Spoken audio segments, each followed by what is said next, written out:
Halo, Assalamualaikum warahmatullahi wabarakatuh. Kembali lagi di channel Informasi Keuanganmu. Oke, pada konten kali ini saya kembali akan membahas mengenai bank digital yang paling populer digunakan di Indonesia ya teman-teman. Nah, salah satunya ada bank dari ekosistem besar Goto ya teman-teman. Yap, benar sekali, yaitu Bank Jago ya teman-teman. Nah, pada video ini saya akan mereview tentang bank digital dari Bank Jago. Mulai dari sejarah singkat Bank Jago berdiri di Indonesia serta fitur-fitur unggulannya, kelebihan dan kekurangan dari Bank Jago, hingga apakah Bank Jago layak jadi pilihan utama kalian untuk membuka rekening bank digital pada tahun 2025 ini ya teman-teman. Nah, kalian simak terus videonya dari awal sampai akhir supaya tidak ketinggalan informasinya ya. Dan bagi kalian yang belum subscribe, bisa subscribe terlebih dahulu di channel ini ya teman-teman, supaya kalian tidak ketinggalan update terbaru video dari channel ini. Oke, yang pertama sejarah singkat dulu dari Bank Jago ya teman-teman. Nah, sebenarnya bagi kalian yang sudah menjadi bagian dari nasabah Bank Jago, mungkin kalian mengira Bank Jago ini benar-benar bank yang masih baru di Indonesia ya teman-teman. Padahal sejarahnya lumayan cukup panjang di Indonesia ya. Karena bank digital ini juga baru populer ketika internet di Indonesia sudah maju ya teman-teman, sehingga orang-orang banyak beralih dari bank pada umumnya ke bank digital juga ya. Nah, awalnya Bank Jago ini bernama Bank Artos Indonesia. Berdiri sejak tahun 1992 di Bandung ya teman-teman. Lalu pada tahun 2019 terjadi perubahan yang besar. Karena pemegang saham berganti ya teman-teman. Lalu pada tahun 2020 bank ini resmi menjadi Bank Jago ya teman-teman, alias berganti nama dari Bank Artos Indonesia menjadi Bank Jago. Nah, pada tahun yang sama kalian pasti kenal Gojek ya teman-teman. Kalau sekarang Goto mengakuisisi saham Bank Jago melalui anak perusahaannya yaitu GoPay sebesar 22% ya teman-teman. Jadi meskipun nama Jago baru terdengar di dunia digital banking atau bank digital, sebenarnya ini adalah bank konvensional yang berevolusi menjadi bank digital ya teman-teman. Itu tadi yang berawal dari namanya Bank Artos Indonesia menjadi Bank Jago yang beralih ke bank digital. Nah, Bank Jago resmi meluncurkan aplikasi digitalnya ini pada tanggal 13 April 2021 ya teman-teman. Dalam waktu yang singkat, aplikasi ini diunduh lebih dari 5 juta kali di Apple Store dan Play Store ya teman-teman. Lalu pada tahun 2023, Bank Jago ini termasuk top 3 bank digital yang paling banyak diunduh di Indonesia bersama dengan Genius dan bank digital Neocommerce ya teman-teman. Saya cek juga rating di Play Store mendapatkan 3,9 dari lebih dari 70.000 ulasan. Lalu untuk aplikasi Bank Jago ini sekitar 61 MB ya teman-teman, sehingga ringan apabila diunduh di smartphone kalian. Nah, kita masuk pada kelebihan dari menggunakan Bank Jago sebagai platform bank digital kalian ini ya teman-teman. Yang pertama, kelebihan dari menggunakan Bank Jago ini bebas biaya admin ya teman-teman. Yang jelas tanpa biaya admin bulanan ya teman-teman, tanpa biaya tutup rekening, dan tanpa minimal saldo, kalian bisa menggunakan Bank Jago untuk bertransaksi.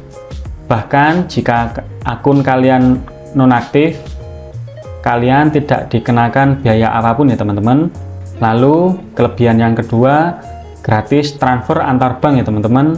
Kalian dapat kuota hingga 150 kali transfer antar bank itu gratis setiap bulannya ya teman-teman, diakumulasikannya setiap bulan. Jadi kalau kalian satu bulan itu lebih dari 150 kali transfer baru dikenakan biaya ya.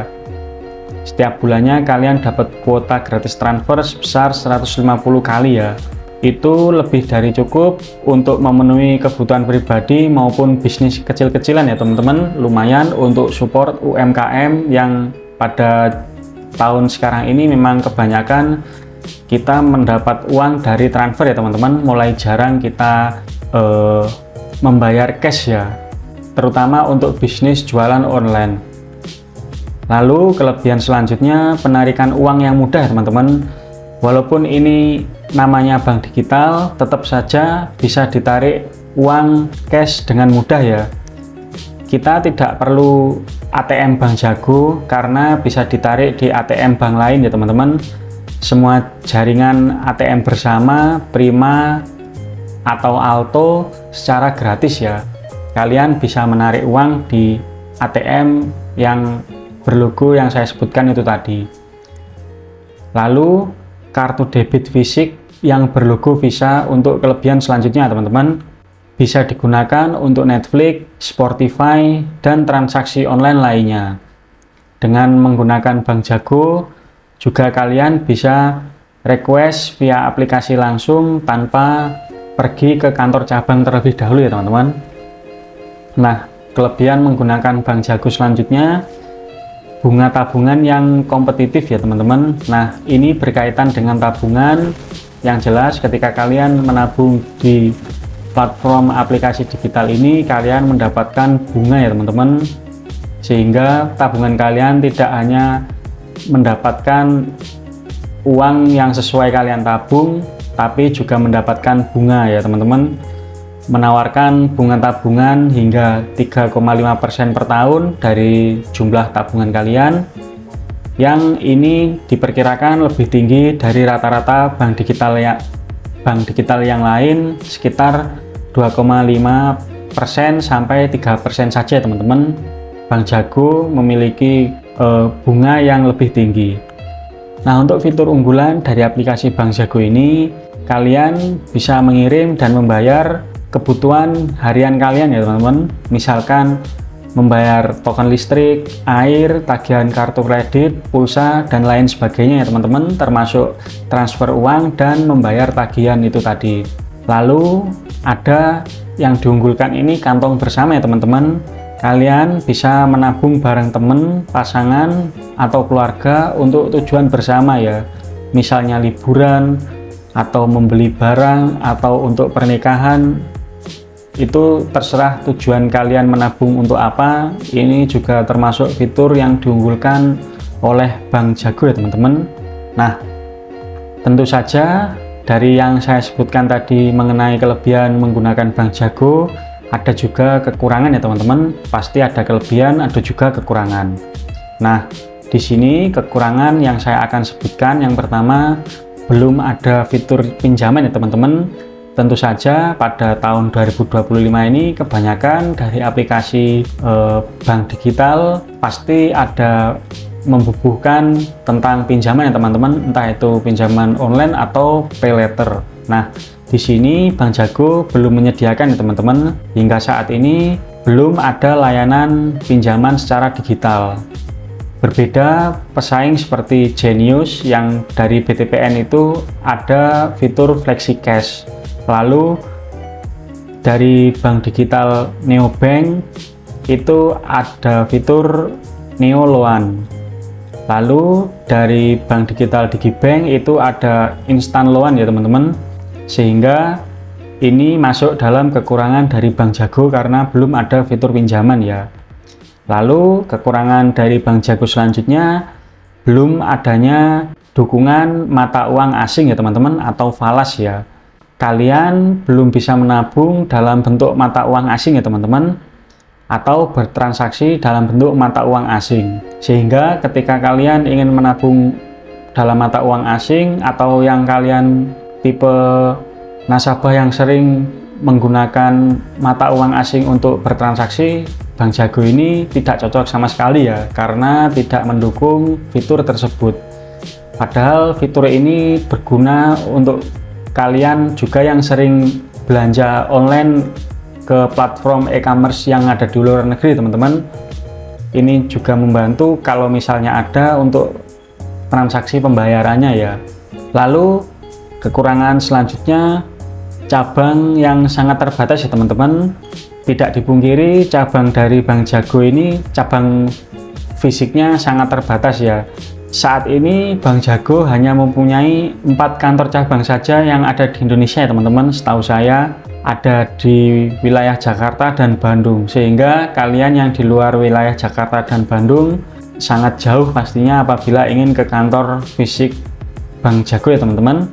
Jadi ini kurang ideal jika kalian membutuhkan pelayanan secara langsung ya teman-teman, karena kadang ada nasabah yang bingung ketika ada kantor fisik misalnya seperti BCA, BNI, BRI atau bank yang lainnya, kan pasti mereka tidak perlu pusing karena ketika mereka yang bingung tidak mengetahui tentang apa yang disediakan fitur oleh bank tersebut, mereka pasti akan ke bank langsung dan kemudian dibantu secara langsung oleh petugas dari bank ya teman-teman. Nah, ketika kalian menggunakan Bank Jago ini dan berada di luar wilayah Jakarta Bandung, ketika kalian bingung pasti akan kesulitan ya teman-teman. Kalian harus mengatasi kebingungan kalian itu sendiri ya gitu. Lalu kesimpulan menggunakan Bank Jago ini worth it gak sih pada tahun 2025 ini? Kalau menurut saya sangat worth it ya teman-teman, karena kalau kalian ingin bank digital yang bebas biaya, Bank Jago ini juga sudah bebas biaya teman-teman.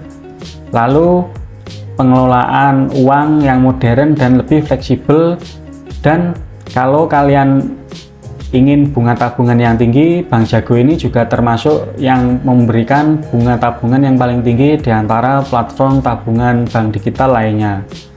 Dan juga aplikasi dari Bank Jago ini yang cukup ringan untuk smartphone kalian, sehingga ketika kalian menggunakan Bank Jago ini tidak istilahnya lag ya teman-teman di smartphone kalian, ringan digunakan. Tapi Bank Jago ini belum cocok kalau kalian butuh fitur pinjaman, dan menggunakan Bank Jago ini tidak cocok ya teman-teman, karena masih belum tersedia. Dan juga untuk kalian yang sering menggunakan transaksi uang asing, mata uang asing, Bank Jago ini tidak cocok untuk kalian ya teman-teman. Nah, sampai di sini dulu penjelasan saya mengenai review bank digital dari Bank Jago, mulai dari sejarah, fitur, kelebihan hingga kekurangan. Kalau kalian pengguna Bank Jago udah lama, kalian bisa share pengalaman kalian, kelebihan dari Bank Jago beserta kekurangannya biar bisa dibaca oleh teman-teman yang lain ya teman-teman. Oke, sekian dulu review mengenai bank digital dari Bank Jago. Semoga video ini bisa membantu kalian yang ingin daftar jadi nasabah Bank Jago, dan klik like pada video ini apabila kalian menyukai. Sampai jumpa pada konten saya selanjutnya. Terima kasih. Wassalamualaikum warahmatullahi wabarakatuh.